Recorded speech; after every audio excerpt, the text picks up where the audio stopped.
Hi guys, আজ হচ্ছে বছরের শেষ দিন। হ্যাঁ হ্যাঁ জানি, সেটা অনেক দিন আগেই চলে গেছে। এটা আমি তো একটু লেটে চলি, কারণ ওই যে দেখতেই পাচ্ছ সামনে দাঁড়িয়ে আছে ওর জন্য। বছরের শেষ দিন হলেও বছরের প্রত্যেকটা দিনের মতন আজকের দিনটাও শুরু হয়েছে ওই রান্না বান্না খাওয়া দাওয়া দিয়ে। আজকে একটু স্পেশাল তো করতেই হবে, কারণ আজকে বছরের শেষ দিন বলে কথা। যার শেষ ভালো তার সব ভালো। তো আজকে বানিয়েছিলাম হচ্ছে সব রকমের ভেজিটেবল দিয়ে, ওই আর কি যা যা দেয় চাউমিনের মধ্যে, বিট গাজর বিনস যা যা দেয়, আর ডিম দিয়ে একটা জবরদস্ত ব্রেকফাস্ট। সেটা খাওয়ার পরে সারা দিন ওই বাড়ির সমস্ত কাজে ইনভলভ হয়ে গেছিলাম। এখন হচ্ছে পার্টি টাইম, কারণ আজকে হচ্ছে আমাদের এখানে ডিজে নাইট, 31st নাইট বলে কথা।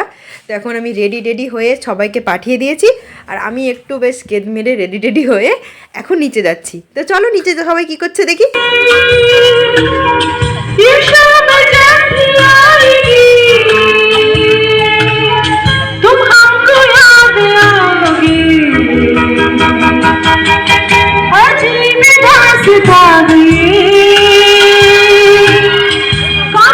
এই জাস্ট কিছুক্ষণই ছিলাম, জানো থাকা যাচ্ছে না, মনে হচ্ছে আর একটু 1-2 টেম্পারেচার কমলে বোধহয় কলকাতাতে বরফ পড়বে। বিয়ের 6 বছর হয়ে গেছে, সত্যি বলছি কোনো দিন আমি এত ঠান্ডা দেখিনি। 6 বছরে আমি হাউস কোট পরেই 6 বছর 5 বছর ঠান্ডা পেলাম, হাউস কোট পরে কাটছি। কিন্তু এই বছর আমি কেঁপে গেছি লিটারেলি। মারাত্মক ঠান্ডা পড়েছে কলকাতায় এবার, মারাত্মক ঠান্ডা, নেক্সট লেভেল। মানে 2টো ব্ল্যাঙ্কেট 2-3টে সোয়েটার না পরলে কিছুতেই হচ্ছে না। ফাইনালি খাওয়া দাওয়া আজকে নিজেই ছিল, তো খাওয়া দাওয়া করে নিয়ে 12টা বাজবে, চলো একটু ডান্স করি।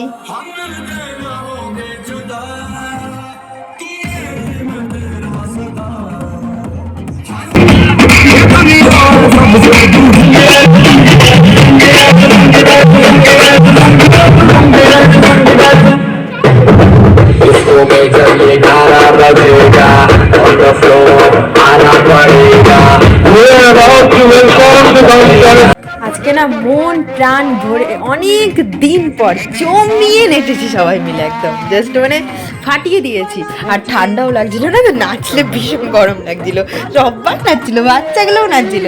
ফাইনালি 12টা বাজলো। হ্যাপি নিউ ইয়ার, নতুন বছর। জানি না কি ভালো কি খারাপ নিয়ে আসছে, জানি না। ভালোটাও যেমন আশা করবো, খারাপটাও করবো, ভালো খারাপ মিলেই তো লাইফ। তো লাস্ট দিনের আনন্দটা তো করতেই হবে, শেষ দিন বলে কথা আর প্রথম দিন বলে কথা। তো যাক, আমরা আমাদের মতো করে সেলিব্রেট করলাম, আর খুবই ভালো গেছে রাতটা, খুব ভালো। আর নিচে অনেকক্ষণ ছিলাম, 12টা 12:30 1টা অবধি তো ছিলামই। আর বাচ্চাগুলো সবাই জেগেছিলো, ভাবা যায় মানে ওদেরও মানে সেই মজা হচ্ছিল। তো ফাইনালি যে যার মতো আনন্দ করে নিয়ে এবার হচ্ছে সবাইকে টাটা বাই বাই বলে ঘরে যাওয়ার কথা। কারণ বলছি না তোমাদের, কলকাতায় আর একটু ঠান্ডা পড়লেই বোধহয় বরফ পড়বে। মানে মুখ দিয়ে না মনে হচ্ছে ওই ঠান্ডার দেশের মতো, মানে বলে বোঝাতে পারবো না। মনে হচ্ছে আমরা পাহাড়ে আছি, আর পাহাড়ে আমরা সিমলা মানালিতে হচ্ছে গিয়ে 31st নাইটের ডান্স করছি। মানে এরকম ফিল দিচ্ছিল, মানে দার্জিলিং বাড়িতেই চলে এসছে, কাশ্মীর বাড়িতেই চলে এসছে। তো বাই বাই গাইস।